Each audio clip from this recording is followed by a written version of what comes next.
Hare Krishna, somebody can please lead the invocation prayers. May I, Prabhu? Vimal Prabhu, you can go ahead.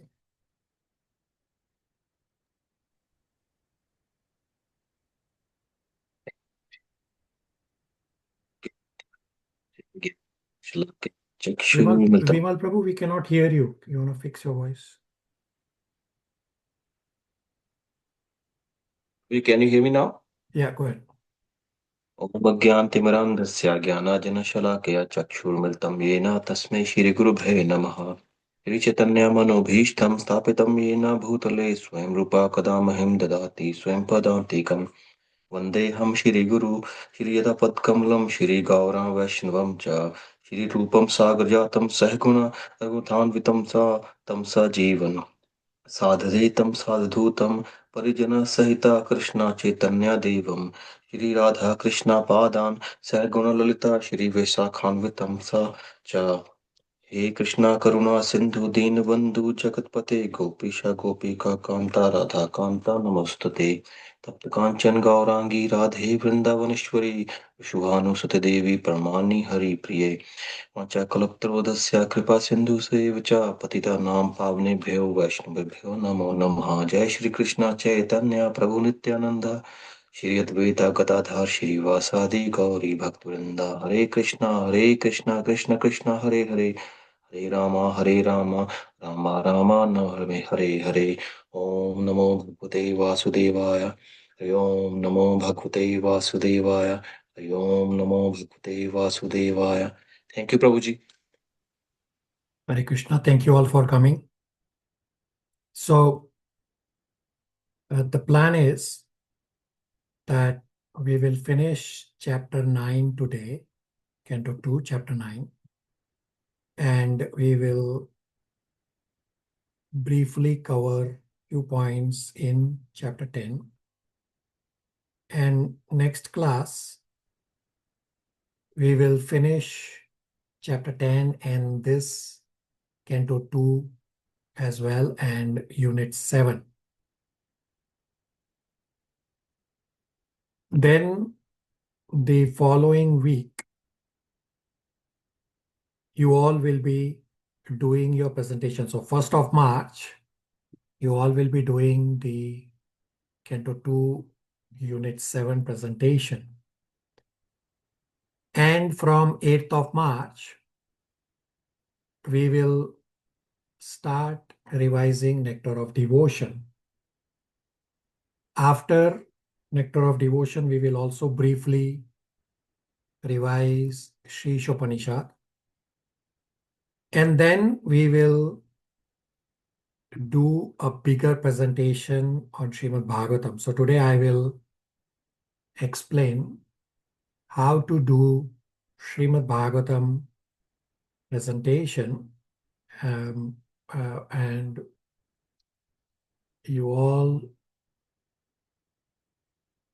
are going to be fully absorbed in remembering Krishna 24 hours, at least for 2+ months, as soon as I describe about this bigger presentation coming up. So end of class, I will explain. Time permitting, I will also answer some inquiries from the previous classes. So let's first continue our discussion on Canto 2, Chapter 9, from where we left off, from verse 37 onwards. So we discussed at our last class Chatur Shloki Srimad Bhagavatam verses. Just as Bhagavad Gita, entire philosophy is compressed in Chatur Shloki Bhagavad Gita verses, which are chapter 10, verses 8, 9, 10, a summary of entire philosophy. Similarly, Srimad Bhagavatam Chatur Shloki verses are Canto 2, chapter 9, verses 33 to 33, 34, 35, 36. And both Bhagavad Gita Chatur Shloki verses and Bhagavatam Chaturshloki verses explain the same point: Sambandh, Abhidheya, and Prayojana. So these four Chaturshloki verses are the original four verses that Krishna spoke directly to Brahmaji. And to explain those four verses, Srimad Bhagavatam became 18,000 verses. So the verse, there's nothing new. It's just the explanation got added. Understand that Brahmaji, together with the Chatushloki verses, also got darshan, also got lot many other scriptural information. Plus Brahmaji's entire body is largely made out of intelligence. So it's easier for him to understand than for us. So now how to understand the meaning of the Chatushloki verses? Therefore, Lord says in verse number 37 that follow these instructions with extreme concentration. And therefore, verse number 37 leads into immediately after Chaturshloki, that how to understand the Chaturshloki verses. Archana, 37 verse translation and purport paragraph 1 is a long paragraph. Hare Krishna. Text 37. Translation. O Brahma. Text 37 translation. O Brahma. Just follow this conclusion by fixed concentration of mind, and no pride will disturb you, neither in a partial nor in a final devastation. Purport. As in the Bhagavad Gita, 10th chapter, the personality of a Godhead, Lord Krishna, has summarized the whole text in a four verses, namely, Aham Sarvasya Prabhavaha, etc. So the complete Srimad Bhagavatam has also been summarized in four verses as Aham, Ivasam, Evagri, etc. Thus, the secret purpose of the most important Bhagavati's conclusion has been explained by the original speaker of Srimad Bhagavatam, who was also the original speaker of Bhagavad Gita, the personality of a Godhead, Lord Sri Krishna. There are many grammarians and non-devotees material wranglers who have tried to present false interpretation of these four verses of Srimad Bhagavatam. But the Lord himself advised Brahmaji not to be divided from the fixed conclusion the Lord has taught him. The Lord was the teacher of the nuclear of Srimad Bhagavatam in the four verses, and the Brahma was the receiver of the knowledge. Misinterpretation of the word aham by the word jugglery of the impersonalist should not disturb the mind of the strict follower of the Srimad Bhagavatam.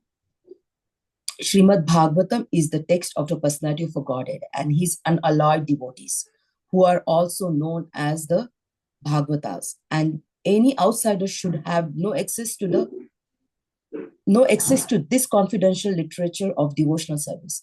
But unfortunately, the impersonalist who has no relation to the Supreme Personality of a Godhead sometimes try to interpret Srimad Bhagavatam by his poor fund of knowledge in a grammar and dry speculation. Therefore, the Lord warned Brahma, and through Brahma, all future devotee of a Lord in a reciprocal succession of Brahma, that one should never be misled by the conclusion of so-called grammarian or by other men with a poor fund of knowledge, but must always fix the mind properly via parampara system. No one should try to give a new interpretation by dint of mundane knowledge. And first step, Therefore, in the pursuance of the system of knowledge received by Brahma is to approach a bona fide guru who is the representative of a Lord. Follow the parampara system. No one should try to squeeze out his own meaning by imperfect mundane knowledge. The guru of a bona fide spiritual master is a competent to teach the disciple in a right path with a reference to the context of all authentic Vedic literature. He does not attempt to juggle word to bewilder the student. The bona fide spiritual master, by his personal activities, teach the disciple the principle of a devotional service. Without personal service, one would go on speculating like the impersonalist and dry speculator life after life, and would be unable to reach the final conclusion. By following the instruction of a bona fide spiritual master in the conjunction with the principle of revealed scripture, the student will rise to the plane of complete knowledge, which will be exhibited by development of detachment from the world of the sense gratification.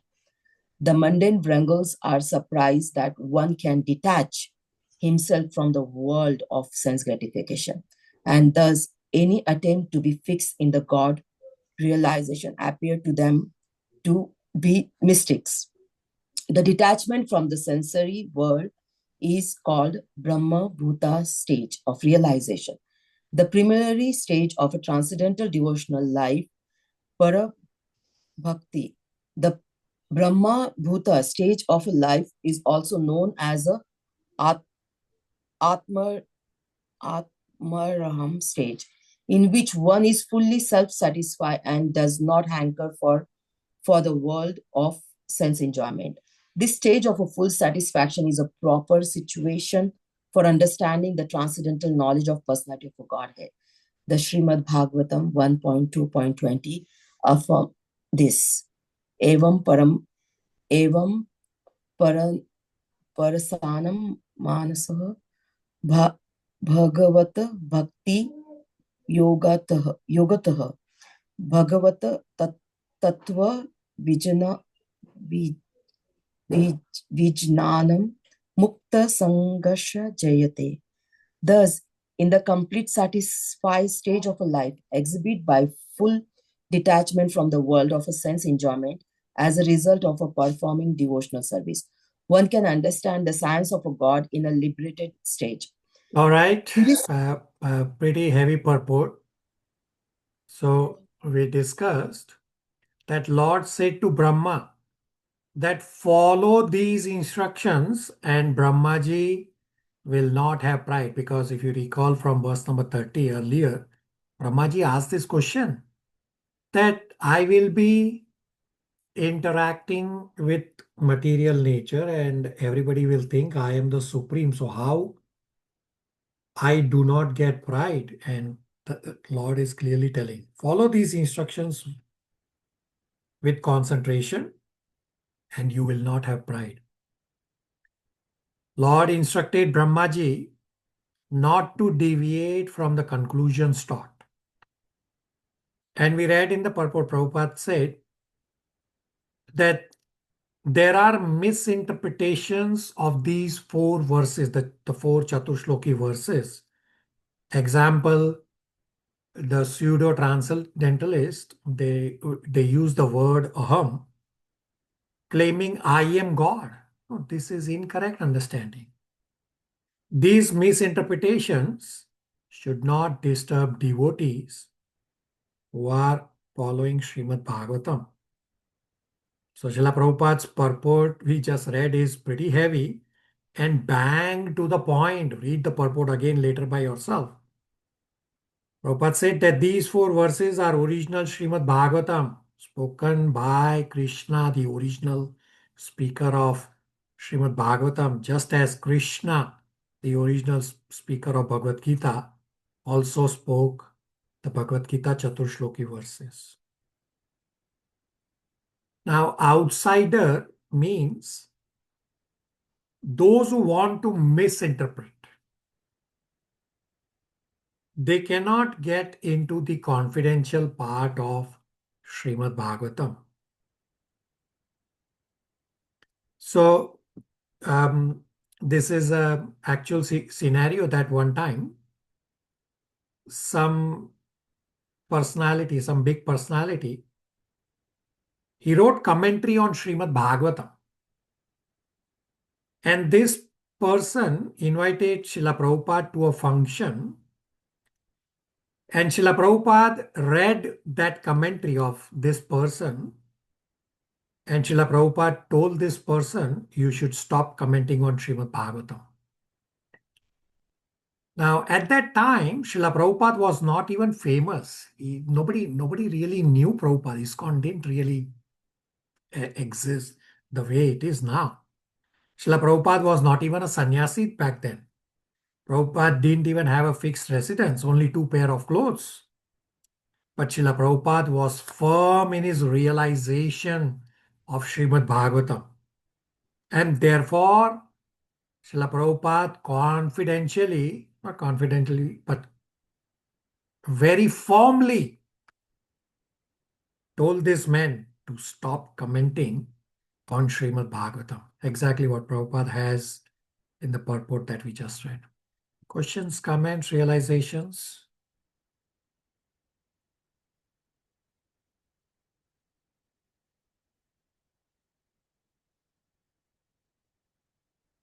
Chandran, verse 38 translation is straightforward.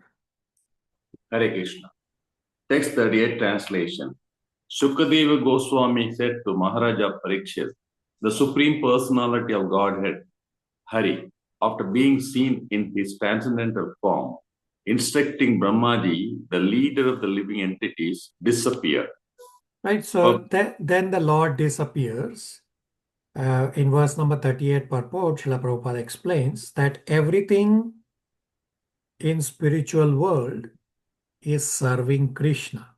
Everything in the spiritual world is conscious, including stone. And stone is also serving the Lord in the Shant Rasa.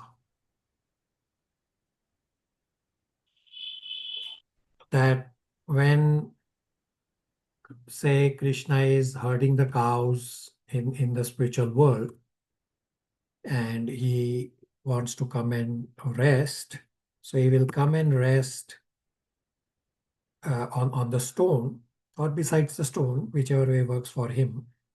So this way the stone is also serving Krishna, but that's it in a Shant Rasa. So other rasas are actively serving the Lord, while Shant Rasa is only when the Lord comes and takes your service.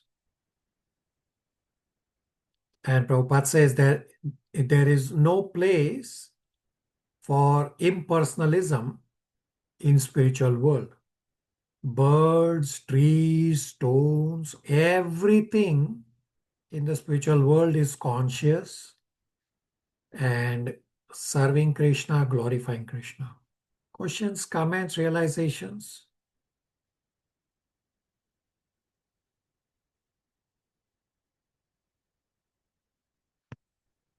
So now is part 7, verses 39 to 46.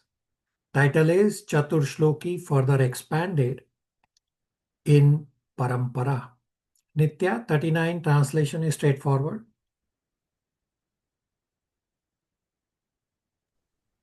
Hare Krishna Prabhu. Translation on the disappearance of the Supreme Personality of Godhead Hari, who is the object of transcendental enjoyment for the senses of devotees, Brahmaji with folded hands began to recreate the universe full with living entities as it was previously.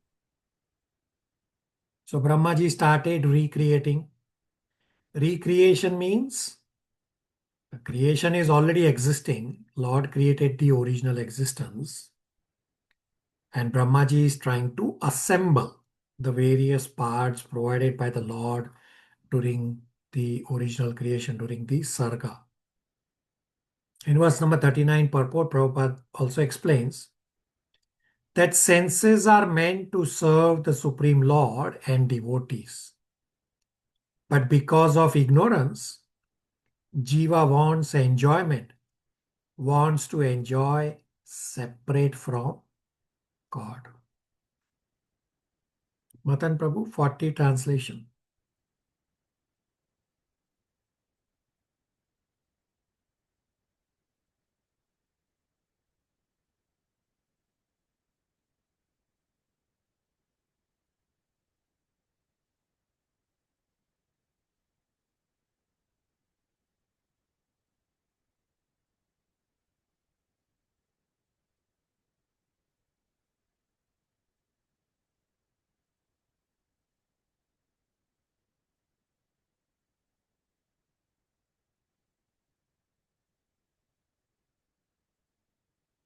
Mayank, you can go ahead.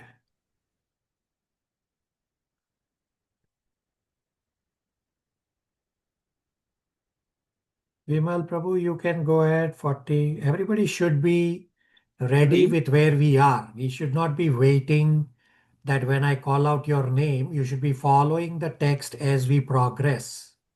Text Vimal Prabhu? 40. Yeah. Text 40. Thus, once upon a time, the forefather of living entities and the father of religiousness, Lord Brahma, situated himself in act of regulative principles, desiring self-interest for the welfare of all living entities. So in verse number 40 purport, Srila Prabhupada also explains that for the welfare of all living entities, so that they can get out of material entanglement, Brahmaji is teaching sense control by his own example. Otherwise, unrestricted sense gratification is animal life. Vimal Prabhu, 41, 42 translations are straightforward. Text 41. Narada, the most dear of the inherited son of Brahma, always ready to serve his father, strictly follows the instructions of his father by his mannerly behavior, meekness, and sense control. Text 32. Narada very much pleased his father and desired to know all about the energies of Vishnu, the master of all energies, for Narada was the greatest of all sage and greatest of all devotees, O king. So some of Narad Muni's qualities describe that Narad Muni strictly followed the instructions of his father Brahmaji, who is also his spiritual master. Therefore, Narad Muni is a wonderful disciple. Now, question will come up that how all of a sudden Narad Muni has come into picture. That Chaturshloki is going on, discussion, and Brahmaji is starting creation, and all of a sudden, where is Narad Muni coming into picture? The answer is originally Narad Muni had asked Brahmaji, is there anyone above you? And therefore Brahmaji is answering. The last part, that how Lord has given Brahmaji the Chaturshloki Srimad Bhagavatam, and therefore now Narad Muni is back in the picture from the original discussion that was going on between Narad Muni and Brahmaji. So step back at the start of Canto 2, that how Narad Muni is inquiring with Brahmaji, and Brahmaji is answering everything up to the Chaturshloki, and now is going back to the conversation between Narad Muni and Brahmaji, where Brahmaji will go on to explain to Narad Muni, okay, now you go and expand Srimad Bhagavatam and preach Srimad Bhagavatam. And this is how the disciplic succession continued. And in verse number 42 purport, Srila Prabhupada explains that Narad Muni is the first class devotee, is very dear to Krishna, because Narad Muni's only business is to turn everyone to the service of the Lord. Therefore, Narad Muni is very dear to Krishna. Questions, comments, realizations?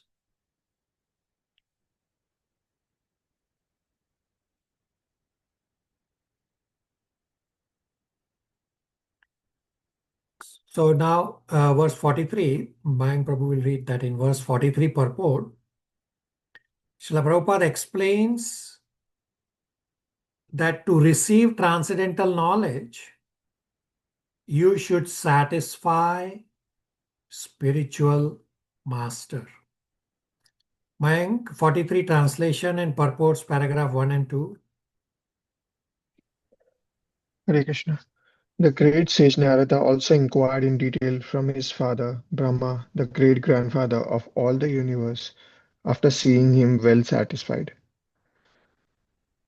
The process of understanding spiritual or transcendental knowledge from the realized person is not exactly like asking an ordinary question from the schoolmaster. The schoolmasters in the modern days are paid agents for giving some information, but the spiritual master is not a paid agent, nor can he impart instruction without being authorized. In the Bhagavad Gita 4.34, the process of understanding transcendental knowledge is directed as follows.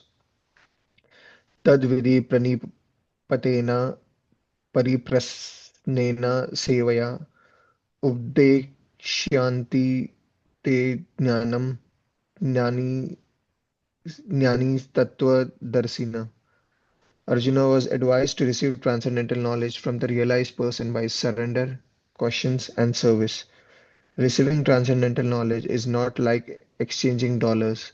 Such knowledge has to be received by service to the spiritual master. As Brahmaji received the knowledge directly from the Lord by satisfying him fully, similarly one has to receive the transcendental knowledge from the spiritual master by satisfying him. The spiritual master's satisfaction is the means of assimilating transcendental knowledge. One cannot understand transcendental knowledge simply by becoming a grammarian.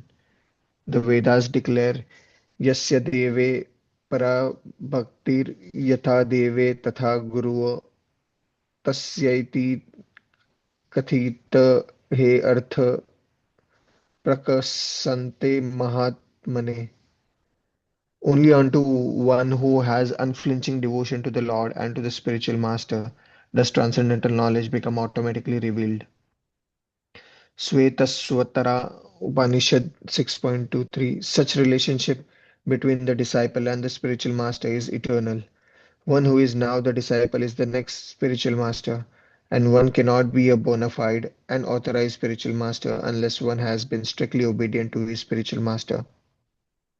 Brahmaji, as a disciple of the spirit of the Supreme Lord, received the real knowledge and imparted it to his dear disciple Narada. And similarly, Narada, as spiritual master, handed over his knowledge to Vyasa, and so on. Therefore, the so-called formal spiritual master and disciple are not facsimiles of Brahma and Narada or Narada and Vyasa. The relationship between Brahma and Narada is reality, while the so-called formality is the relationship between the cheater and cheated. It is clearly mentioned herewith that Narada is not only well-behaved, meek, and obedient, but also self-controlled. One who is not self-controlled, specifically in sex life, can become neither a disciple nor a spiritual master. One must have disciplinary training in controlling speaking, anger, the tongue, the mind, the belly, and the genitals. One who has controlled the particular senses mentioned above is called a Goswami. Without becoming a Goswami, one can become neither a disciple nor a spiritual master. The so-called spiritual master without sense control is certainly the cheater, and the disciple of such a so-called spiritual master is the cheated. One should not think of Brahmaji as a deed great-grandfather, uh, as we have experience on this planet. He is the oldest great-grandfather, and he is still living, and Narada is also living. The age of the inhabitants of the Brahmaloka planet is mentioned in the Bhagavad Gita. The inhabitants of this small planet Earth can hardly calculate even the duration of one day of Brahma. Hare Krishna. So we read Prabhupada explains that satisfy spiritual master to receive transcendental knowledge. Receiving transcendental knowledge from spiritual master is not like exchanging dollars for something. One cannot understand transcendental knowledge just by being a Sanskrit scholar. Whenever in devotional service money is involved, it contaminates everything and devotion is lost. Therefore, all services are voluntary. If one says that I am Sanskrit scholar, therefore I will understand Bhagavad Gita, well, he's wrong. Scholarship is not a qualification to understand Bhagavad Gita, Srimad Bhagavatam, etc. scriptures. Devotion is the qualification to understand. Only devotee can understand. Therefore, Srila Prabhupada says, this is not like exchanging dollars. When we serve spiritual master and Krishna, then we become very close to them. Then we can understand transcendental knowledge because Krishna gives the knowledge from within, as he has explained in 10.10. Tadami buddhi yogam. Questions, comments, realizations? Hare Krishna, Prabhu. Hare Krishna. Prabhu, all the verses, it's mentioned that you have to take the spiritual knowledge from the spiritual master. Yep. How you take that one, Prabhu? By serving. So we already read in the verse, there was a 4.34. Tadvidi paripatena pariprashnena sevaya upadekshanti te jnanam jnanina tattvadarshina. Right? By surrender, by inquiry, and by service. You have to please the spiritual master. Then spiritual master who is self-realized, he will impart the knowledge onto the disciple. Right? Therefore, he says, Paripatena, Pariprashnena, Sevaya in 4.34. Archana? So, Prabhu, we don't have a spiritual master. We don't have a spiritual master right now. So that is the reason, like, we are taking like so lightly everything. So both points are correct in terms of that when you say you don't have a spiritual master, that point is correct. Simultaneously understand that Srila Prabhupada is your spiritual master. And in terms of serving, you are serving Srila Prabhupada's mission. So whenever you go and do services at the temple or preach, all this is you are serving Srila Prabhupada. Yes, of course, we have also discussed with many of you, including yourself, that get a spiritual master as soon as is possible. And your second point is also correct that without a spiritual master, that seriousness is not there. Yes, you are studying the scriptures. After a spiritual master also, you will study the same scriptures. But what will change is your seriousness on the path of spirituality will be very evident.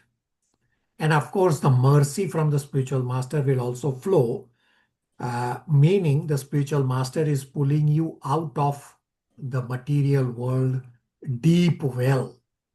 Archana? Sorry, Prabhu. Yes, makes sense.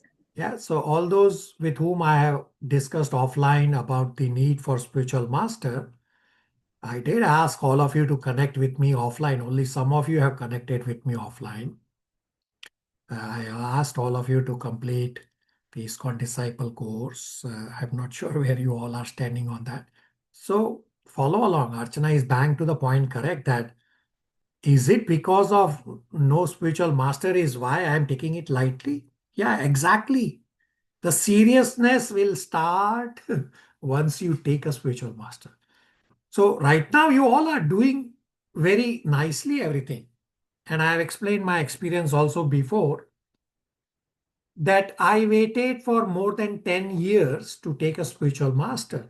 And before taking a spiritual master, I was doing lots and lots of services. And I thought I am okay, I am serious. But I was not. We discussed a couple classes back about the conviction point. Nitya was inquiring. Right? So when you have that conviction, that's when you will be serious on the path of spirituality and take up a spiritual master. Archana?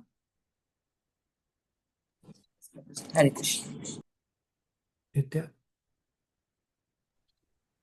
Hare Krishna Prabhu. So as we are continuing to listen to Srimad Bhagavatam, and yes, through Srila Prabhupada's mercy, he's a spiritual master, a gradual purification happens, right? So that I think is like a prerequisite for us to reach the conviction, because I think probably because that contamination is still there, that my mind is still not, it's still wavering, not reached that point. So maybe the purification has to keep happening to reach that conviction. Yes. Is that right? You are correct that purification has to happen, but you have to also simultaneously recognize that if you try to purify yourself by yourself, is like you are trying to come out of a well by climbing through a rope, right? And what's the challenge of climbing out of a well through a rope? Well, there is a significantly high risk of you keep falling back again and again and again. So yes, purification is required, but by yourself will take a significantly long time, and probably you may not get purified. And I said probably, right? It's not that you cannot get purified, but it's a very risky path with a lot of examples that devotees have fallen back because they were trying to follow by themselves. Therefore, we need a spiritual master to guide us. And I have explained this for the discussion I had with devotees offline for the need for spiritual master.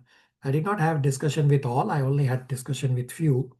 And I said the others who think you are ready, then you can always connect with me.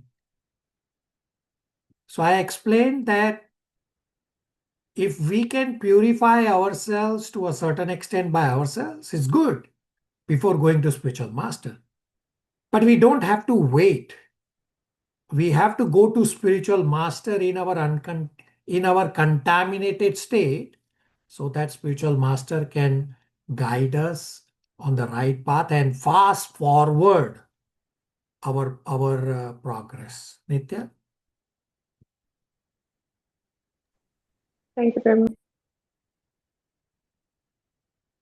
All right, so verse number 44, I am pretty sure some or all of you are bound to have a question. Let's see. Nitya, 44 translation, and read the first half of para 1 and I will stop you. Yes, Prabhu.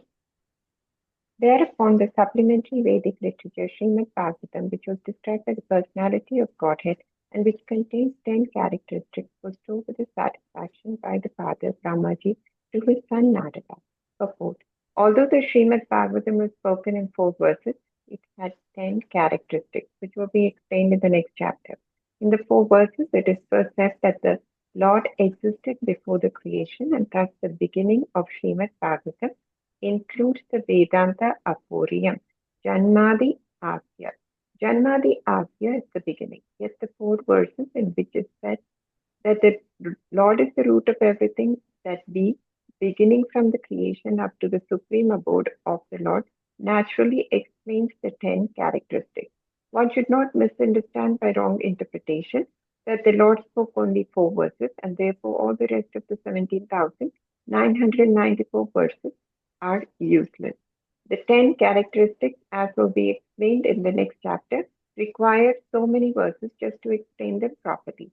Brahmaji had also advised Narada previously that he should expand the idea he had heard from Brahmaji. Sri Chaitanya Mahaprabhu instructed this to Srila Rupa Goswami in a nutshell. But the disciple Rupa Goswami expanded this very elaborately, and the same subject was further expanded by Jiva Goswami and even further by Sri Vishwanatha Chakravarti Thakura. We are just trying to follow in the footsteps of all these authorities. So Srimad Bhagavatam is not like ordinary fiction or mundane literature. It is unlimited in strength, and however one may expand it according to one's own ability, Bhagavatam still cannot be finished, by such expansion. Srimad Bhagavatam, being the sound representation of God, is simultaneously explained in 4 verses and in 4 billion verses all the same, inasmuch as the Lord is smaller than the atom and bigger than the unlimited sky. Such is the potency of Srimad Bhagavatam. Anybody has any immediate questions on what we just read? Yes, Prabhu. Since I read it, 4 verses, 18,000 would be 17,996. It says 17,994. Yeah, very good. Very good. So 18,000 is a round number, rounded off. The actual Srimad Bhagavatam is 17,998 verses. It comes right from Srimad Bhagavatam. Of course, we have also discussed in the Bhagavatam overview that Prabhupada has combined many verses for the flow, and therefore if you actually do the count of verses on Vedabase or in the physical Bhagavatam, you will come up with 14,094 verses. It's a combined because of combined verses. But the actual count of original Srimad Bhagavatam is 17,998. 18,000 is a round number. So we have to follow what Srila Prabhupada has given us.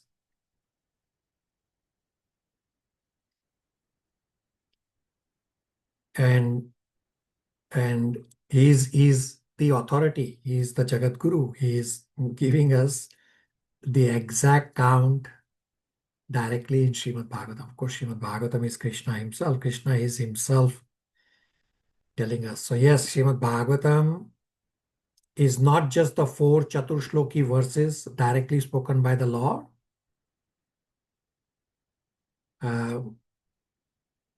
Plus it is the rest of 17,994 verses to explain the 4 verses. So the total count becomes 17,994 plus the 4 original verses becomes 17,998.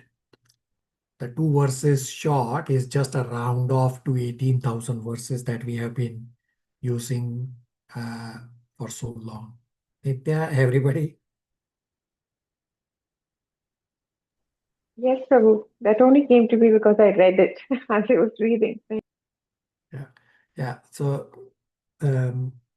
we should also be hearing in the same way as if we are reading, no matter who is reading. Very good. Rest of you, questions, comments, realizations?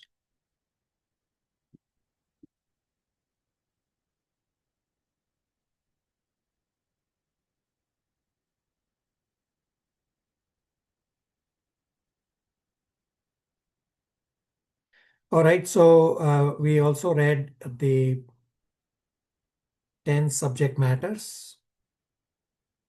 We'll soon cover the 10 subject matters described in Srimad Bhagavatam in Canto 2, Chapter 10, the very first verse. We'll soon cover today itself. So I will not repeat right now. Verses 45, 46 are straightforward verses. Chandran, Prabhu, 45, 46 translations. Hare Krishna. Text 45. In succession, O King, the great sage Narada instructed Srimad Bhagavatam unto the unlimited powerful Vyasadeva, who meditated in devotional service upon the Supreme Personality of Godhead, the absolute truth on the bank of the river Saraswati. Text 46. O King, your question as to how the universe became manifested from the gigantic form of the personality of Godhead, as well as other questions, I shall answer in detail by explanation of the 4 verses already mentioned. Hare Krishna. Any questions, comments, realizations on Canto 2, Chapter 9, or anything else?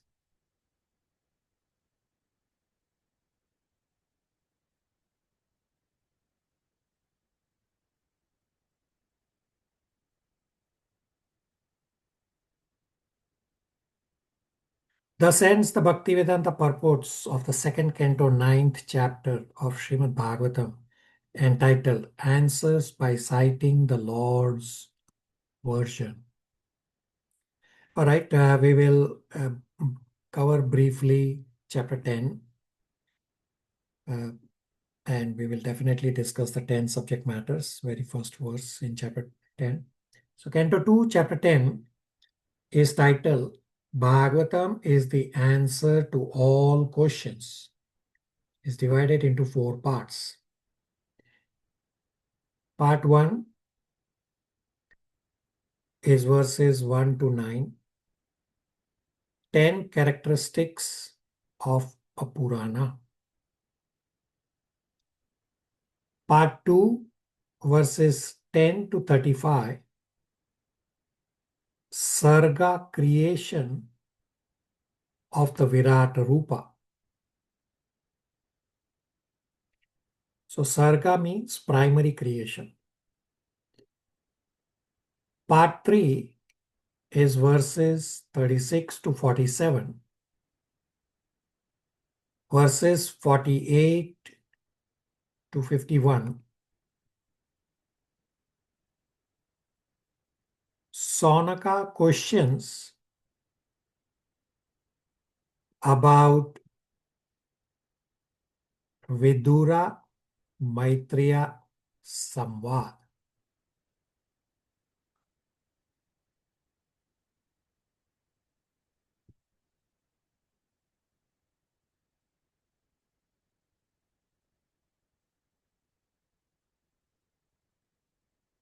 So,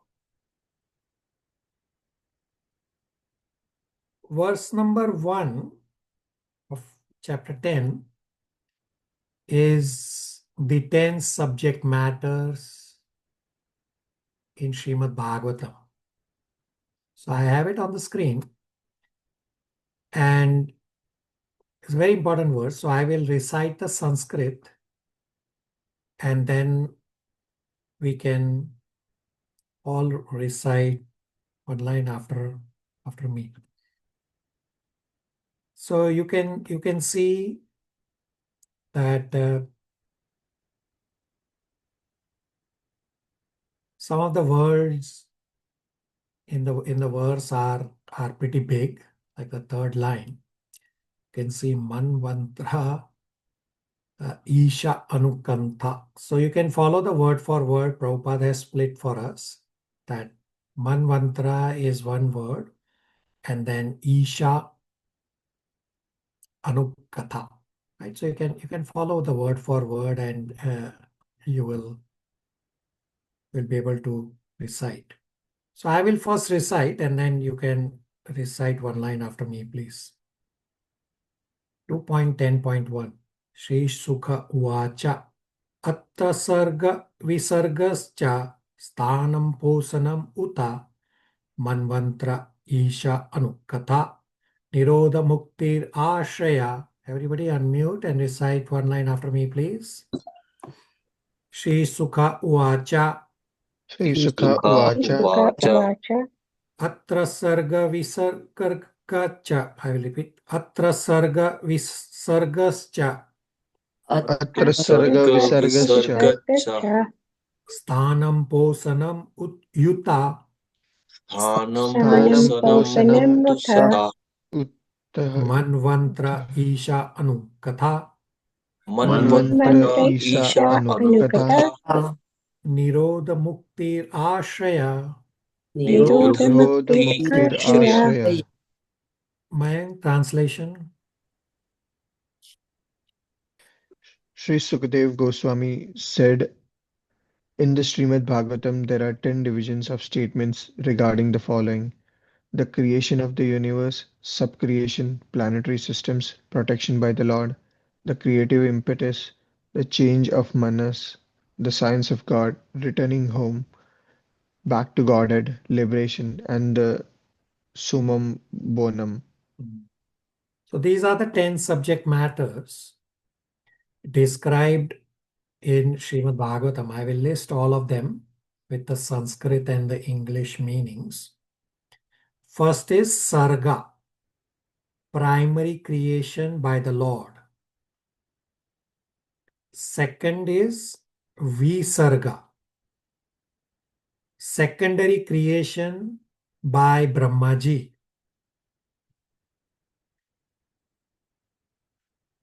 Then is Sthanam. Sthanam means right situation for living entities. Fourth is Posanam, means maintenance.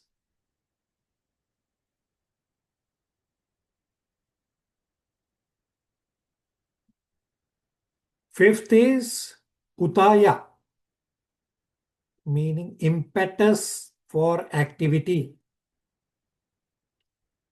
Sixth is Manvantra, the reign of Manus.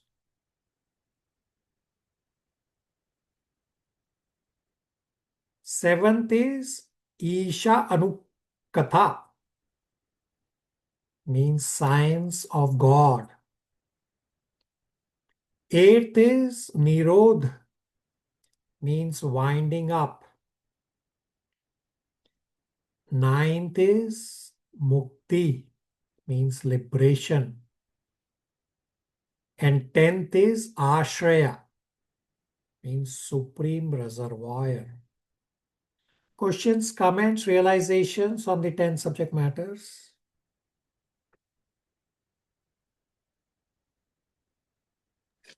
Hare Krishna, Prabhu. You said mantra is reign of the Manu, right? Yeah. How to understand that one? Reign of the Manu? Reign of the Manu means what all the Manus are doing. So in Srimad Bhagavatam, the first Manu, Swayambhuva Manu, there's a detailed description. There are multiple cantos and multiple chapters starting from Canto 3 partway. The Swayambhuva Manu's lifestyle starts, not lifestyle, but his life starts, and all his descendants, all his instructions, they start and go on until Canto 2, from Canto 3 middle goes on till Canto 5 middle, just for Swayambhuva Manu. Of course, there's other discussion also indirectly, and this continues up to about Canto 8, and then rest of the Manus until the current Manu. There's a fast forward towards the end of Canto 8 and then Canto 9. So what all their instructions are, what all their activities are, is all described so that we can learn. Manu means who gives the laws for human beings. Archana. Yes, Prabhu. Hare Krishna. Everybody on the same page?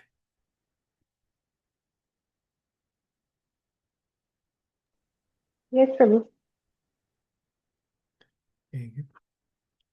Vimal Prabhu, verse 2 translation is straightforward.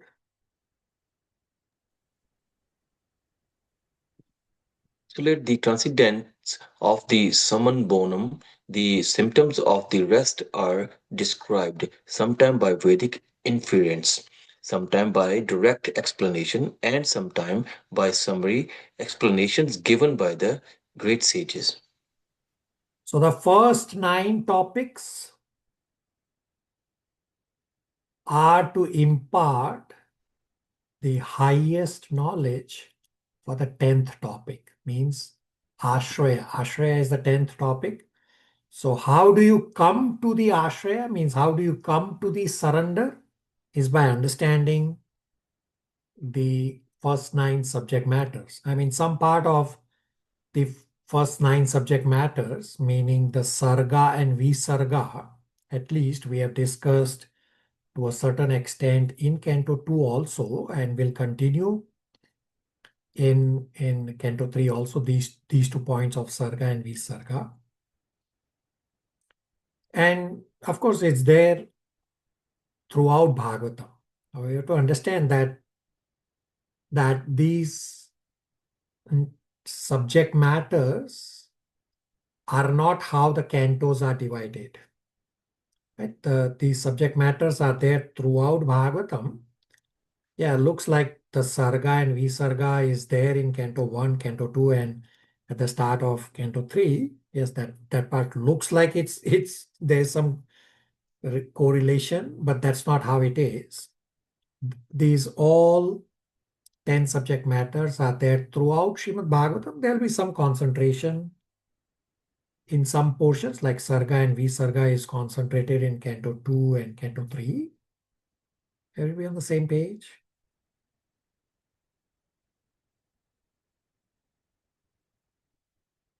So verse number 3 explains the first two items of Sarga, the primary creation by Vishnu, and Visarga, the secondary creation by Brahmaji. Vimal Prabhu, first three translation. Nitya has a question. Yes, Prabhu, just a clarification. So here it starts off with the 10 characteristics, 10 subject matters. In the original text by Vyasa, was this in orderly sequence? Or because when it's not in orderly sequence, it's much left to inference, right? That those subject matters are there, and then the Acharya has to infer and the disciple has to understand. So was there in the original text the initial sequence? Sequence of what? The description of the 10 subject matters in sequence, rather than just Sarga, Visarga, and then there is just that it is much scattered through the other entire Srimad Bhagavatam. Yeah. The sequence does not exist in sequence. The 10 subject matters are throughout Srimad Bhagavatam. So if you look at the 10th subject matter of Ashraya, well, the Ashraya is already discussed from Canto 1. It's not there towards the end of Bhagavatam. It's already there in Canto 1. So if you actually go through some of the topics, for example, Science of God, Isha Anukatha, well, it's already there from Bhagavatam Canto 1. Right? Manvantra, for example, the reign of Manus, yes, that is concentrated a little bit in the middle part of Bhagavatam. But there is no such sequence of these topics, not in any of the versions. Basically, all these topics are spread throughout Srimad Bhagavatam. In any of the Bhagavatam versions you take, they are spread out throughout the entire Bhagavatam. Nitya? Thank you, Prabhu. That makes sense. All right, Vimal Prabhu, verse 3 translation. Verse 3 explains the first two items, Sarga, primary creation by Vishnu, and Visarga, secondary creation by Brahmaji.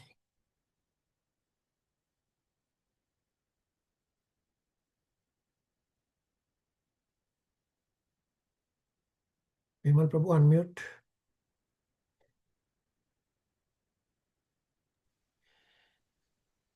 In text 3, the elementary creation of 16 items of matters, namely the 5 elements fire, water, land, air, and sky, sounds, form, taste, smell, touch, and the eyes, ear, nose, tongue, skin, and mind, is known as Sarga, whereas subsequent resultant interaction of the mode of material nature is called Visarga. So I already shown you visual for Sarga and Visarga. I'll briefly summarize here that understand what is Sarga and what is Visarga. I've also explained this analogy from Bhagavad Gita discussions as well. So just like a clay brick, clay is created by the Supreme Personality of Godhead. That's the Pradhan. And the potter, he takes the clay, piece of it, he mixes with water and creates different pots. So one who created the original clay is the original Supreme Personality of Godhead. He did the sarga, the original creation. And potter creation is visarga, is secondary creation, which is just mixing. Visarga, the secondary creation, is done by Brahmaji. Now, sometimes we say that the potter is the creator. But potter is not original because potter does not have the ingredients. The ingredients are created by Supreme Lord as part of sarga. If the ingredients were not there, then what will the potter do? He has nothing to mix. So Brahmaji is the potter. Brahmaji is the secondary creation. Sorry, secondary creator. Brahmaji did the secondary creation. Brahmaji mixed the various items in various permutation combinations to get to these various shapes and forms. What Lord has already created, the ingredients. And using the ingredients originally created by the Lord, Brahmaji is like the potter. He is taking a little bit of clay, a little bit of water, and mixing to make pots.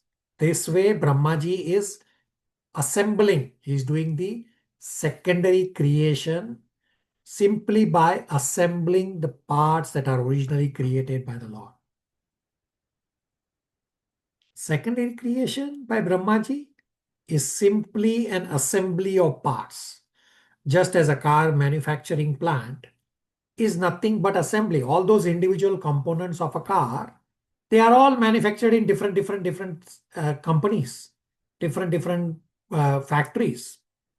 And they come to the car manufacturing location. The car manufacturer is only assembling all those individual components. That's what Brahmaji is doing, assembling, secondary creation. So Sarga, primary creation, is done by Mahavishnu. The 16 elements are created by Mahavishnu. I already shown you visual, and this visual will come up again in our Canto 3 discussion very soon. So the 16 elements that are created by the Lord Mahavishnu are 5 gross elements, which are earth, water, fire, air, and ether. Then 5 objects of senses of smell, taste, form, touch, and sound. Then 5 knowledge acquiring senses of nose, tongue, eyes, skin, and ears, and 1 mind. So these are the 16 elements of primary creation. Plus, there are 8 subtle items which exist in a subtle form, making them 24 elements which are used to make the 8.4 million body shells. So the 8 subtle elements are 5 working senses, 1 intelligence, 1 false ego, and 1 Mahat Tattva. So Mahat Tattva is from that original clay brick. Mahat Tattva is the manifested material world. And now Visarga, in the Visarga creation, the secondary creation by Brahmaji, Brahmaji takes all these original ingredients created by Lord Vishnu as part of Sarga, primary creation, and Brahmaji is simply mixing all these, like mixing the 3 modes and assembling to come up with the 8.4 million shell forms of the bodies. At the end of Brahmaji's every day, partial annihilation happens, meaning all planets in the universe below Brahmaloka, they are all submerged in water, first burnt and submerged in water, and there is partial annihilation. During the night time of Brahmaji, all Jiva go into Mahavishnu's womb for 4.3 billion years to sleep. And upon the next day of Brahmaji, creation starts again. Jivas come out of Mahavishnu carrying the same consciousness that they had when they left the previous body. And the Jivas come in front of Brahmaji, and Brahmaji is omnipotent enough to see through the consciousness of the Jiva as to what the Jiva's desire is. And then Brahmaji matches the Jiva with one of the 8.4 million life forms, and he says, okay, take birth in so-and-so life form to satisfy your desire. Now understand with an example that says someone dies in the consciousness of a cat. So that Jiva in consciousness of a cat comes in front of Brahmaji, and as part of the secondary creation, using the ingredients, the modes, Brahmaji assembles a body of a cat and places Jiva, that particular Jiva, in this body of a cat. Questions, comments, realizations?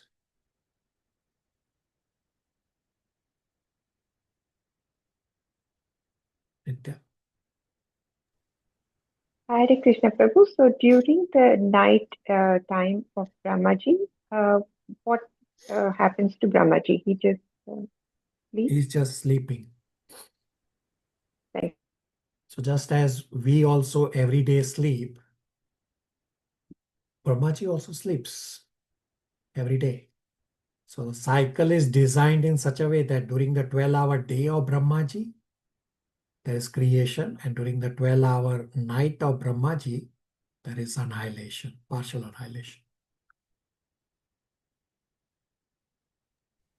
Hare Krishna Prabhu. Hare Krishna. When you say partial inhalation, means like we, all the Jiva go in the womb of Garbhodaksha Vishnu? Mahavishnu, yes. Mahavishnu? Yeah, you are correct. It is so hard to understand. So every night, like we go womb of Mahavishnu, right? Yeah, not our night. Every night of Every night Brahmaji, of Brahmaji, which lasts for 4.3 billion years, Earth year, 4.3 billion and then Earth year, we go and sleep in Mahavishnu's womb, and then the following day of Brahmaji, we again wake up and we continue from where we left off. this is a partial. And then what is the like when everything get finished, Prabhu? What is? So that is full annihilation. So at the end of 100-year life of Brahmaji, there is full annihilation, means the entire universe is annihilated. So this will come up in Canto 3 Bhagavatam, that how does annihilation happens. So annihilation happens that for first 36,000 years, the entire universe burns with fire. So Shiva does the Tandav dance and everything is dismantled in the universe. The Shiva orchestra. Right? And then for 36,000 years, the entire universe is burning. And then for 36,000 years, there is rainfall to submerge the entire universe. Because all this is cleaning process. So this I briefly described, but it comes up in Canto 3. Archana? So in Brahmaji's daytime, we like go through Satyug to Dwarka to Treta to Kali, right? For 1,000 times. Oh, God. Hari Bol.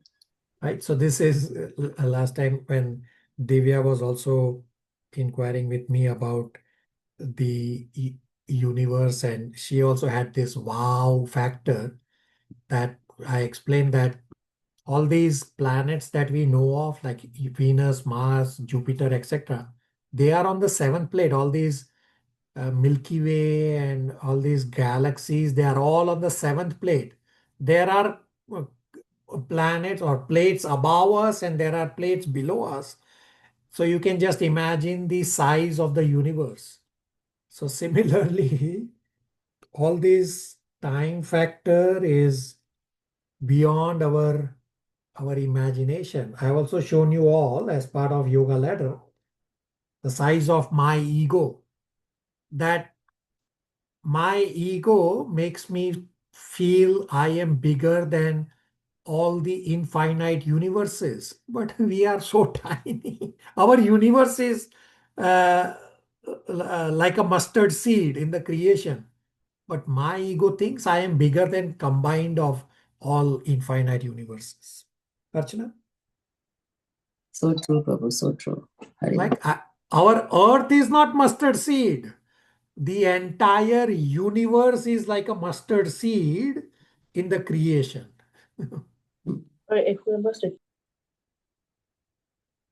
Mayank? Prabhuji, just a naive question. So how it is decided what soul, which new soul will be born and which will be cleaned up? Like So that is, just yeah. So this is all on individual souls, free will. So whosoever has purified himself, he can go back home, back to Godhead. And but whosoever is not purified, he will go into Mahavishnu's womb for 4.3 billion years during partial annihilation, and he will take birth again. Prabhuji, how that is decided? Like there is a need of new soul, or like because uh, So, ultimately so if it has to go back to. there is no such thing as new soul. All souls exist forever since time immemorial. They are just traveling. And I have given this example. Visualize that you are in Bombay, Churchgate Station in the morning. At Churchgate Station in the morning, the whole station is full. It's like a beehive. And if you go to Churchgate Station in the afternoon time, well, there's hardly anybody, well, or less than as compared to in the morning. So, did the souls go away or die? No, they were just traveling at a particular point in time, and then they are. If you go in the evening again, there are a lot. And next day they are again there, coming at the same Churchgate Station. So similarly, all souls are in existence since time immemorial. We have discussed this in Bhagavad Gita chapter 2. Krishna has described souls are in existence forever. And So, they are just traveling based on their desires, based on their impurity and purity levels. Right? yeah, Prabhuji. So do we have a count of the overall souls? Like, They are infinite in number. There's no count. okay. Sorry for vague It's not, question, but like, nothing sorry. You have the right question. My answers are always not the greatest, but your questions are always the greatest. So feel free to ask any and all questions, and I can try to answer. Your questions are your mercy on me. So please continue to shower your mercy on me. Because of your inquiries, I get to discuss Krishna Katha. Hare Krishna. Nitya, Hare Krishna, Prabhu. Nitya first. Oh, sorry. Prabhu, only, I think we've covered this before, only a small percentage of souls are in the material world, just 10%, is that right? You are correct. 10% of the infinite number of souls are in the material world. So we have discussed this Ekpad and Tripad Vibhuti. Ekpad means 25% of the total creation is the material world creation, and within this 25%, there are 10% of the infinite souls are in the material world creation. Remaining 90% of the souls are liberated in the Tripad Vibhuti, meaning Tripad is 3/4 of the creation, which is the spiritual world. The 90% of liberated souls are in the spiritual creation. Nitya? Thank you. Archana? So, Hare Krishna Prabhu. So, the human form was present from the day one of creation, right? Yeah. So as part of creation, as part of the original creation, all the 8.4 million life forms were created simultaneously. So, Right? Everything was created simultaneously. Yeah. So, that time the dinosaur was also in present, Prabhu, Correct. as the science. Correct. So when we and dinosaur were living together, then why all of a sudden they extinct, Prabhu? Because of a meteor. So we have to understand the cycle of this creation and maintenance. So dinosaurs had a particular role at the start, that they were so heavy, so big, that they were disrupting everything. So that was required. You can think of it as somebody wanting to dig up everything. So when say somebody is constructing a new building, they have to dig up a small area, say depending on the size, they are just digging up a small area, and they have excavators and digging machines. Well, here Brahmaji has to dig up the whole earth. So he needs so many bigger machines like dinosaurs, that they were just disrupting everything and they were shaking up everything, and that was their role. And when their role was finished, that's when they become extinct. Now, this is my Pratyaksha Praman, that almost everybody thinks that dinosaurs, all of them died because of a space object crashing onto Earth, a meteor, right? So that is correct, that a space object crashed and simultaneously all dinosaurs died. Now visualize this, that the space object crashed at one particular location versus the dinosaurs were spread throughout Earth. How is it possible for all of them to die like this from one space object? Now, my Pratyaksha Praman is that, yes, this event was created, that the space object, whatever that was, came and crashed on Earth, and simultaneously Krishna removed the soul from all dinosaurs. Therefore, all dinosaurs died at the same time. Again, this is my Pratyaksha Praman. It's not there in scriptures. You don't have to quote this. Archana, everybody? Yes, Prabhu. Hare Krishna. Everybody on the same page?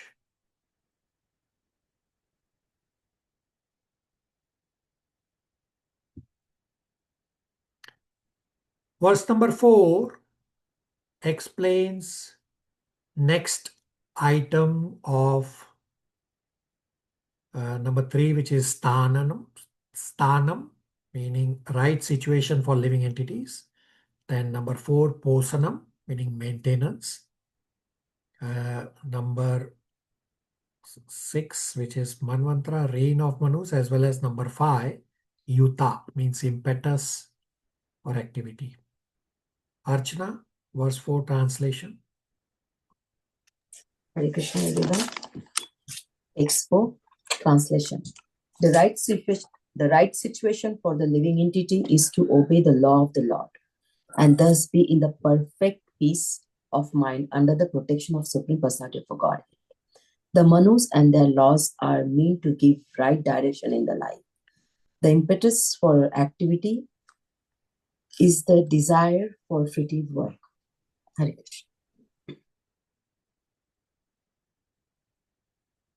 So, sthanam can be spiritual or material.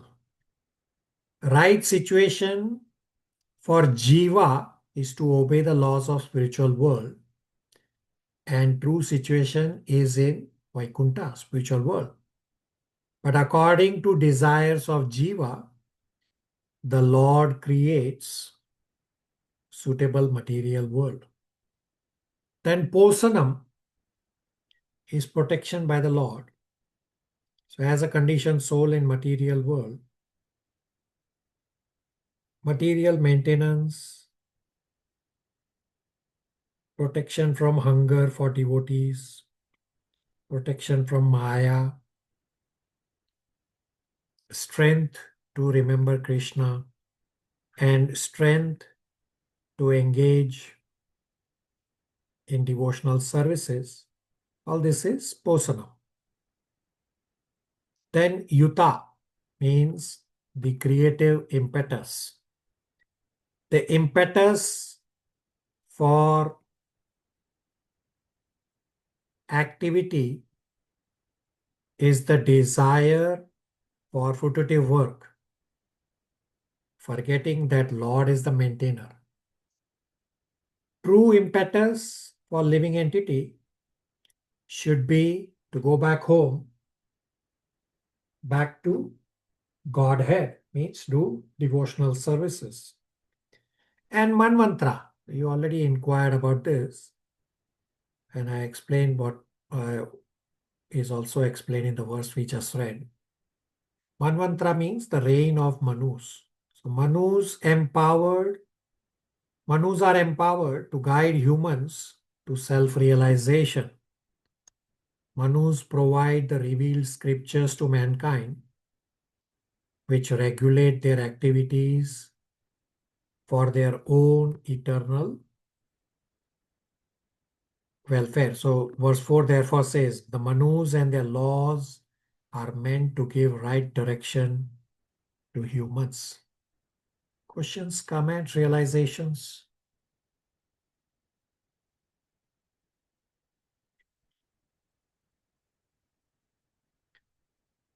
Verse 5 explains item number 7, Ishanu Katha, means science of God. Chandran Prabhu, verse 5 translation. Hare Krishna.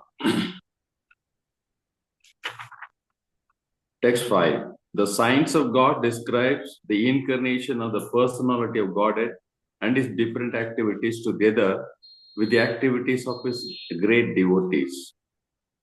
Purport. So, hold on. The science of God describes incarnation of the Lord, activities of the Lord, and activities of great devotees in relation to the Lord. By hearing such pastimes of the Lord, one becomes free from material bondage. So the difference between Manvantra and Ishanu Katha is that Manvantra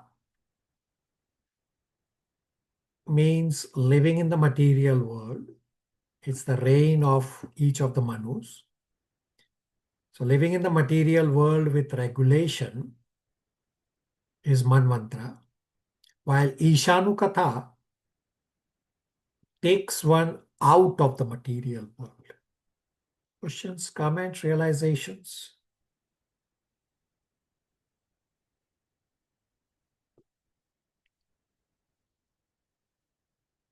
Verse number 6 describes item number 8, Nirod, means winding up, and item number 9, Mukti, means liberation. Nitya, verse 6 translation.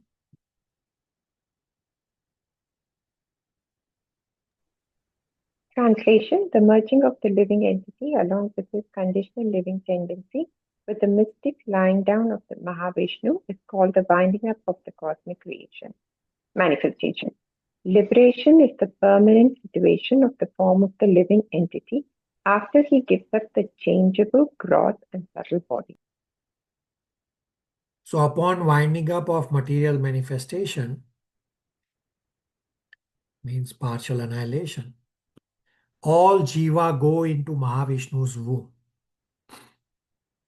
If one takes advantage of Ishanukatha, means takes advantage of understanding science of God, hearing Krishna Katha, then one goes back home, back to Godhead. But if one disregards Ishanukatha, the science of God, then one gets an interim period of relief of resting in Mahavishnu's womb for 4.3 billion earth years during partial annihilation. And then on the next day of Brahmaji, he takes birth again. Just as some animals, like the polar bear, have a period of hibernation, similarly all jivas get 4.3 billion hibernation period while they rest in Mahavishnu's womb. So Mayank and Archana Prabhus were inquiring about this, so it's already there from Bhagavatam. I did not make it up. It's already explained what we just read. So though the physical bodies are given up during partial annihilation, but the subtle bodies and the desires of jiva stay with the jiva while they rest in Mahavishnu's womb. So one of the couple classes back, we did read from Srimad Bhagavatam, Canto 4, Chapter 28, that upon death, desires are not finished. The desires continue in the subtle mind and the subtle body, and the jiva also carries the subtle body with himself while he is resting. So that desire continues, and when he comes up again for next birth or during next creation cycle, that he shows or comes in front of Brahmaji with that desire from before, and he just continues the material existence from where he left off. So question becomes that if jiva takes his subtle bodies and desires with him into Mahavishnu's womb, and this cycle just continues like a merry-go-round, then question is, how will the jiva escape the cycle of birth and death? And the answer is that in the next cycle of creation, jiva has to take advantage of Ishanukatha to end his cycle of birth and death. Otherwise, the cycle of birth and death continues. Exactly what Mayank Prabhu was also inquiring, that how does which jiva gets liberated and which jiva continues. So I already explained what is also described here, that the jiva who takes advantage of Ishanukatha, the science of God, hearing Krishna Katha, and purifies himself, he ends the cycle of birth and death. While rest of the jivas, they continue the cycle of birth and death. So real mukti means permanent situation for jiva in the spiritual world. So we should give up these changeable gross and subtle bodies by following Ishanukatha, or by taking advantage of Ishanukatha, the science of God, and by hearing Krishna Katha 24 hours. Questions, comments, realizations?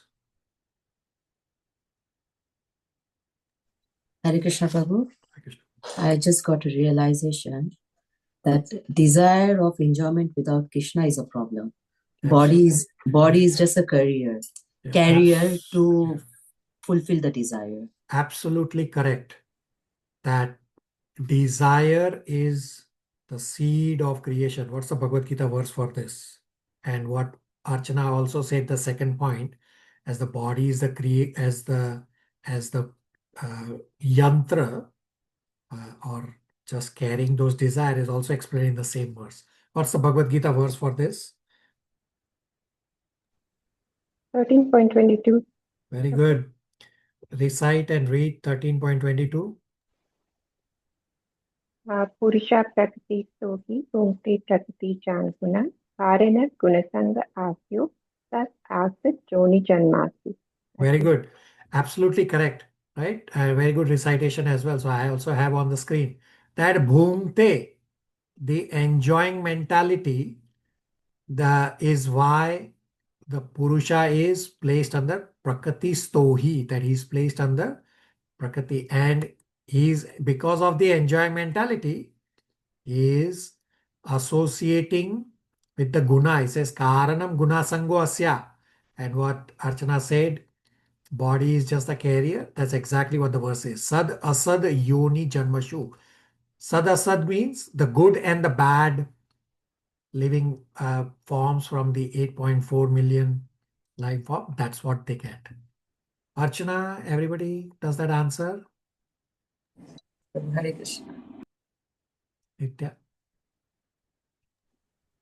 Prabhu, so hearing Krishna Katha, leading to complete purification is needed, right, to attain mukti? You are To correct. be, and then second thing is, in Bhagavad Gita, Lord Krishna says, understanding his appearance and transcendental activity. If one understands, then he gets liberation. So how do we understand this? So just understanding, knowing, like we are now reading, we all understand it. I hope we are in the stage where we understand. So does that mean we will get liberation? Very good. So Nitya is referring to 4.9, obviously a very important verse. Janma karma chame divyam evam yo veti tatvata tayakta teham punar janmam naeti mam eti sa Arjuna. So if you go and read your notes for 4.9, the key word is one who understands the appearance and activities of the Lord as divyam in truth. Right now, my understanding of Krishna is not the actual understanding of Krishna. Yeah, I may know few things about Krishna. That, okay, he appeared at so-and-so places. Okay, he did so-and-so activities of childhood activities, which are very relishing. He killed so-and-so demons. So I know few things. But I don't have the conviction to understand and realize that his appearance and his activities are divyam. I don't have that conviction in truth. I know bits and pieces, but not in truth. Therefore, my cycle of birth and death is continuing. And Prabhupada said 4.9 verse from the 700 verse is the single most important verse, that this one verse, simply by understanding, you can go back home, back to Godhead, but the criteria is understanding in truth. And that's the conviction point we discussed few classes back, exactly with Nitya and today also, that if I have the conviction that Krishna is Supreme Personality of Godhead, his birth, not birth, but his appearance and activities are divya, well, then I will take shelter of him and I will do devotional services 24 hours. I will have no other activity. But that conviction is lacking. Therefore, the purification is also not happening as fast and as much as it should happen. Nitya? Yes, Prabhu, it all ties in together. And at least it's realization that at least we have started or embarked on that path. Yeah, you are correct. The tie-in together. And remember this word tie-in. I'm soon going to explain about this tie-in when we talk about the presentation, the bigger presentation that you all will be doing very, very soon. All right, let's finish the last couple of verses and then we'll come to the presentation part. So verse 7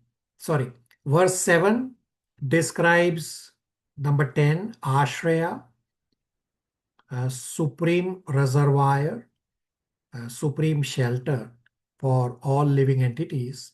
is Supreme Personality of Godhead, Lord Shri Krishna. Mayank, verse 7 translation.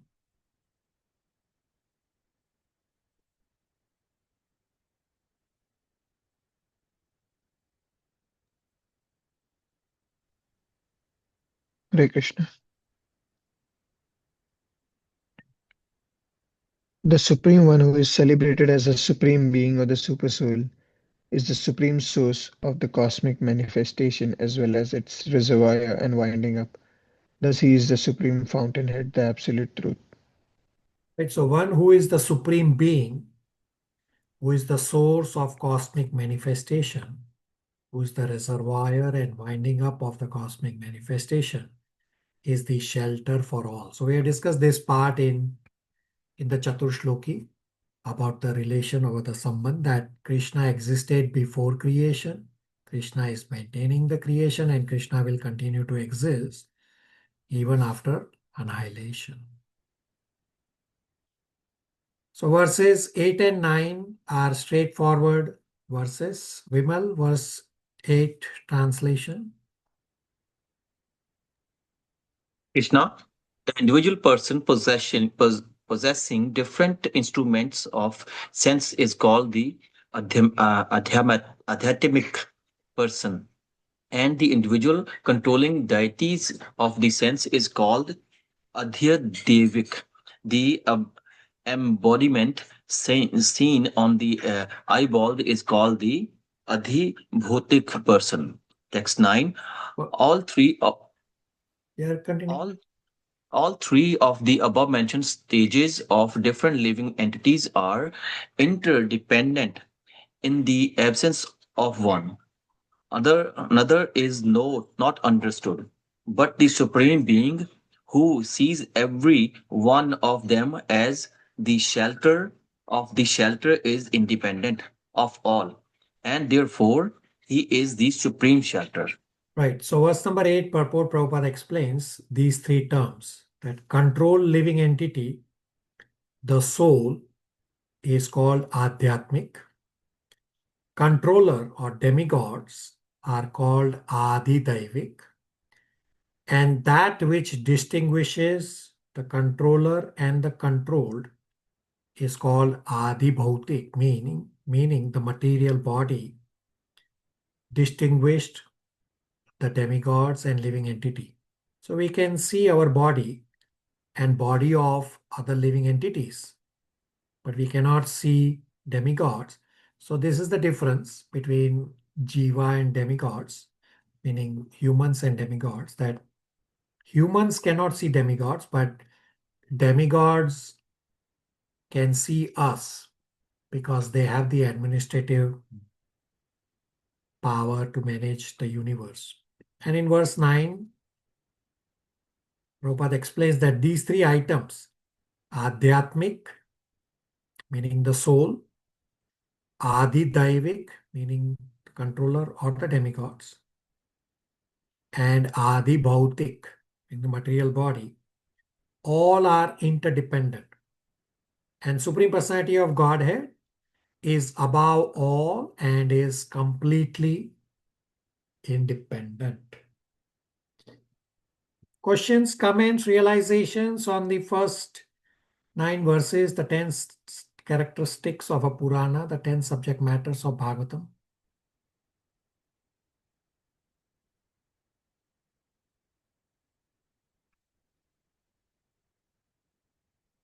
So rest of chapter 10 is a very technical discussion on Sarga, primary creation, as well as on Visarga, secondary creation. We will cover at a high level and not go into tiny details. I will try to explain what I have heard from Acharyas and what I have understood. We'll discuss that in our subsequent class.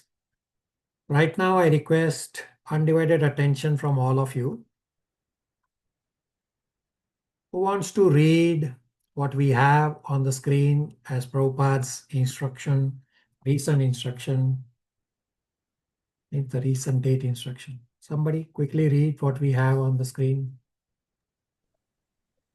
Hare Okay. Krishna. Mayank, go ahead. Spiritual anxiety means you are advancing in spiritual life, and material anxiety means you are going downhill. Maya is so strong that as soon as I am sitting in a solitary place, then I'll think of money and women. Therefore, we should live always in the assembly of devotees and chant Hare Krishna and save ourselves from the danger of material fall down. Right? Prabhupada says spiritual anxiety means you are advancing in spiritual life. How many of you are ready to take up spiritual anxiety?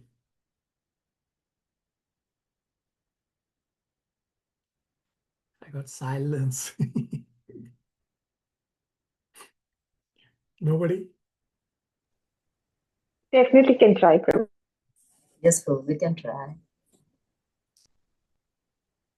All right. So all of you will be doing a big Srimad Bhagavatam presentation where you will be giving a class for about 45 minutes. Shivangi and Chandran Prabhus have experience from the previous batch about this. So I will show you and give you exactly what you have to do, and you just follow the process and find a verse, listen to Prabhupada lecture and repeat in your own words what you hear from Prabhupada. So we'll be starting to doing this presentation from 17th of May, plus minus 1 week here or there. So you have more than couple months to think about it, and believe me, don't wait. Your first challenge will be, I have to talk for 45 minutes. I don't know what I will talk and what topic I will talk. So you can choose any topic from the first two cantos, as well as what Nitya was saying about correlation, and you link other topics or other verses from other scriptures such as Bhagavad Gita, Nectar of Instruction, Nectar of Devotion, Ishopanishad, to explain the presentation you are doing. So presentation is not just standalone points. There should be a connecting thread, that you have a starting, then you have a body, and you have an end. So there should be a connecting thread. There should be a story. What exactly are you telling the audience? So I will share my slides, that the presentation that I did at my Bhakti Vaibhav course, and I will also share some of the slides from other devotees. You are welcome to listen to my Bhakti Vaibhav course class, where I have given a class on one particular topic. So I have given two lectures at the Bhakti Vaibhav. One was on 1.7.22. Only a couple of devotees have heard that lecture. And the other lecture I gave on demigods. So right now I will share the slides from the demigod lecture, just to show what you are supposed to follow. And you also all prepare a slide and follow along what I am showing and what I am explaining. So start with a cover slide, then start with invocation, then comes your main topic slide, that what exactly are you trying to present. And then comes your context and purpose, that what exactly are you trying to do in your presentation. What exactly is your purpose? Now you can pick one particular topic, and from the series of verses for your topic, you can pick one verse as your base verse to continue. So, you see now I have a purpose slide, and what exactly I'm trying to do as my purpose. And I have one set of verse from Canto 2, Chapter 3, verses 2 to 7 as the base verse for my discussion about demigod verses. My rest of the slides, there are many more verses from Bhagavad Gita, Bhagavatam, and many other scriptures to discuss on the topic. So what you have to do as part of this bigger presentation is that you prepare a slide like how I'm showing. Don't have to follow exactly what I'm saying, but follow something on the lines. Let's start with a cover slide, seek permission from, blessings from everybody in disciplic succession. Then comes your purpose, then comes your context, then comes your main verse that you are focusing on, and rest of the slides is the main crux of your discussion. Now, the purpose of the presentation is that you have to also correlate with verses from other scriptures. The other important purpose is that you have to engage devotees in reading verses or points from your slides, and or you can have a quiz. So I will show you all the permutation combination and you can choose what works best for you. The other purpose is that you are talking for 45 minutes, but there should be some key takeaway points for the audience to carry with them. Right? So far in our classes, most of the time, you are the audience and I'm just talking and talking and talking. But you don't register everything that I talk in your head. You only capture some very important key points that strike you. Similarly, you should give those key takeaway points to the audience. Now insert visuals on your slide. So for example, as I showed that, say my previous slide has visuals, right? Most of the people, most of the devotees, they are not interested in what all you have on the slide. Now my slide is very busy. Therefore, I have highlighted what all should be the focus. But the visual basically tells the audience what exactly is this slide about. It's the purpose. Right? If I keep rolling my slides, you will see that my slides have visuals, principle. What am I talking about? What's my principle? And then there is a difference in colors.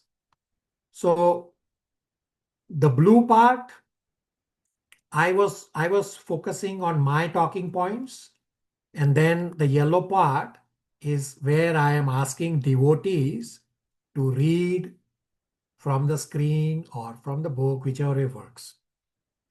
So you all can also try to follow and make an interactive presentation. So as I said, the start was cover, seek permission, blessings, purpose, context, your verse. Then comes the crux of your slides. You should also have devotees to read. That's the purpose. Not for you to present, but your purpose is to engage devotees in reading. So one is you can say read, depends on what topic you are choosing. Now I will close this slide and I will show you a devotee from my Bhakti Vaibhav course who created quiz. So I will share his slide. So again, another devotee from my Bhakti Vaibhav, he is doing this presentation on a particular topic, and you see he has a quiz. So you can do the same way, whatever works for you, right? And in your presentation, don't just focus on philosophy. Philosophy is very boring. Have interesting stories. So you see, this devotee has a fascinating story, and it's the stories, it's the fascination surrounding the philosophy which will catch the audience. So you have to visualize that the audience should not go to sleep, to keep the audience engaged. And your last slide should be on question answers, that the devotees, of course, they can ask questions as you progress. Simultaneously, you can, towards the end, leave some time for devotees to ask questions. Now, I will share slides of another devotee from my Bhakti Vaibhav course. So he has given a class on transcendental versus mundane literature. So you see, he has visuals. You see, he has a slide, but he has visuals. He has a slide and he has a visual. You see, all his slides has a visual. The visual itself tell the story of what he is going to talk about. Yes, there is detail. You don't have to put that much detail. You can pick and choose what you have to pick. Now you see, he has taken mundane literature. Also, he has put visuals for newspaper and novels. That itself tells you this is mundane literature. Now, the purpose for the presenters, as well as for others, is that this is how the Sunday Feast lectures happen. So you visualize, not all, but the good speakers, they will follow this template. So in our Bhakti Vaibhav course, they are preparing us, and that's how the presenters at the temple or any other place, this is the template they should follow if they are good speakers. Not everybody follows. And your real last slide should be the Vaishnav Pranam prayers. So I have the slide. Vanchakalpatarupascha kipa sindhubhevacha patitanam pavanebhyo Vaishnavebhyo namo namah. Right? So you should have start, middle, and build in quiz, build in other scriptures, verses, recite verses, engage devotees in reciting or reading, and give key takeaway points. Now, all this is for the presenters. Rest of the devotees, you will have at least one striking point and one inquiry when the devotee pauses for the last 5-8 minutes or so, say questions, comments, realization. So rest of the devotees should have at least one striking point and at least one inquiry. Now, in terms of preparation, so say on week 1, devotee 1 is going to present. So I will have so on your revision Google document, so you have the tabs for the Unit 7 presentation. Not all have populated yet. Then you have the Nectar of Devotion presentation starting from 8th March. I will also have a tab for Sri Ishopanishad presentation. And then you already have a tab for bigger presentation from 17th May onwards. So you will put your names, you'll put a topic, and you will put a verse. So this will be known to all beforehand. So the devotee, the rest of the devotees, beside the devotee presenting, you already would know the topic, so you will come prepared to the class that you should have one striking point and one inquiry. Now on using the example of the dates we have, now on 17th May, devotee 1 will be presenting. Simultaneously on 17th May, the second devotee for 24th May should also be ready. That just in case, for whatever reason, the devotee who was supposed to present on 17th May is not able to present, then the devotee number 2 for 24th May should be able to present on 17th May, just like that. And similar will follow. So the subsequent week's devotee should be present on the previous week. So in terms of preparation of your topic, this is where your spiritual anxiety will come in, that what topic? So pick a topic. All of you have an offline discussion with me. Think about what topic you're doing. Your thought process will run for a very long time just to pick a topic. Then listen to Prabhupada lecture for your topic, if there is Prabhupada lecture. And then just repeat whatever you hear from Prabhupada. Of course, there will be other points from the verse, from our discussion. And you all can also listen to my 2 presentations. So one is on 1/7/22. So a couple devotees have already listened. And the other presentation is on this demigod worship. So I have given these 2 lectures at my Bhakti Vaibhav course. So it's part of my assessment that it's mandatory for all devotees to also be able to do presentations. So you can listen to those and just follow on the same lines. Questions, comments, realizations? Everybody ready for spiritual anxiety?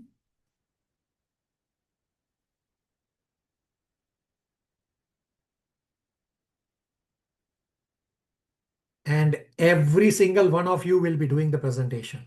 Nobody can skip this. It's very important. This will solidify your understanding, whether you have understood or not. Right? You listen. Your mind is everywhere. But when you have to do an actual presentation, that's when you will realize, oh, I wasn't really listening, or have I understood or not? So don't wait.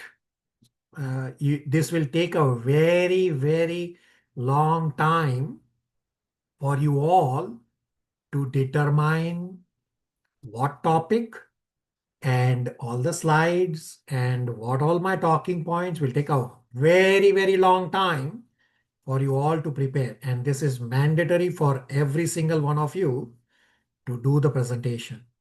I want to hear from every one of you. Hare Krishna Prabhu. Hare Krishna. If you don't know the computer, how to make slides and all then? Yeah, so get help from somebody. Other devotees, get help from other devotees. You can also engage your family members. Get help. There's help possible. So Shivangi and Chandran Prabhus are there from the other batch. In the other batch, there are devotees who are very, very old in terms of bodily age. They are 80 something. They have never used computers, but they still prepared a presentation by getting help from others. Mm-hmm. Right? Rest of you.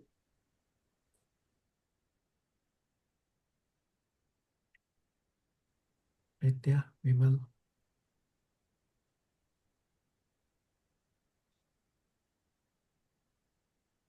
Silence. I got just start. Yeah. I will start thinking hard on the topic, Prabhu. That will Yeah, be yeah. interesting, engaging, and solidify my understanding. Yeah. And I'll definitely touch base with you. Yeah, every single one of you touch base with me for selecting your topic. This is going to be your biggest challenge. Your another big challenge is I have to talk for 45 minutes. I don't know what to talk. You're going to have this challenge. That's why I say get ready for spiritual anxiety. Spiritual anxiety will purify you. So you will be in constant thought of Krishna from this point on until you do your presentation.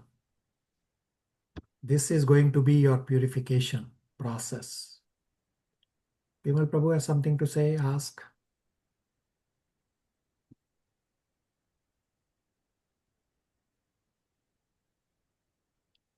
Do you offline from All right. Rest of you, I got silence from many of you. Prabhuji, in the 5 minutes only, my throat get choked, Prabhuji. I don't know, 45 minutes means. Very good. Very good. So I already told you, you will have this challenge. Don't worry. You will all be able to do it. So at least we have Chandran Prabhu virtually present, and in the batch 1 and 2, there are devotees who are very, very old as compared to all of you, right? Mother Jija and Mother Chandra Aunty and Mother Chandra Auntie's husband, they are very, very old. They are retired. They were able to do the presentation. So what's stopping you? Chandran Prabhu, you want to share your experience? Prabhuji, I'm also 79. I'm not a young. I did with the help of Shalini and Mother Chandraji. They helped me. I do not know to operate computers, but still I got the presentation at this place and comparison from the Prabhupada's all lectures and the greatness yourself helped me to send some of the verses and the speeches and recordings of Prabhupada. So that was I was able to, but it was a strenuous one. But as you said rightly, engaged, totally engaged. I spent nearly about 10 days to prepare 45 minutes slide and presentation. Yeah, that's my experience. Thank you for sharing, and thank you for doing the presentation in the earlier batch as well. All glories are always for Guru Maharaj and Srila Prabhupada. I'm only doing a service given to me. So all of you connect with me, and as Chandan Prabhu mentioned, that for your fine tuning, yes, I will help each one of you, whatever is possible. So connect with me to select a topic, get Srila Prabhupada's lecture from me, listen to the lectures that I have given for your preparation. So your task is cut out. You have to act immediately because this will take a very long time for you to even pick a topic. Will take a very long time. Then you have to listen to Prabhupada lectures. So this is a massive endeavor. So don't wait. Immediately, all of you should immediately have an offline discussion with me. So I request all of you to also populate your names for this Srimad Bhagavatam Canto 2 Unit 7 presentation, as well as the Nectar of Devotion upcoming presentations. I will soon have a slide for Shri Upanishad also here. And of course, you have the bigger presentation slide also here. You can start populating. Now, some of you may have some dates that don't work for you. You can just say, no, I cannot do it. Or some days you know you are available. Put your name. Put your name right now. If you know that this date is definitely going to be perfect for me, you can select the topic later. You can just populate the date to nail down your presentation date. This is mandatory presentation for every single one of you. You cannot skip this at all. All right, we are just past. Thank you for tolerating 5-6 extra minutes. Stop here. Hare Krishna, everybody. Thank you, Prabhuji. Hare Krishna. Thank you, Prabhuji. Hare Krishna. Hare Krishna, everyone.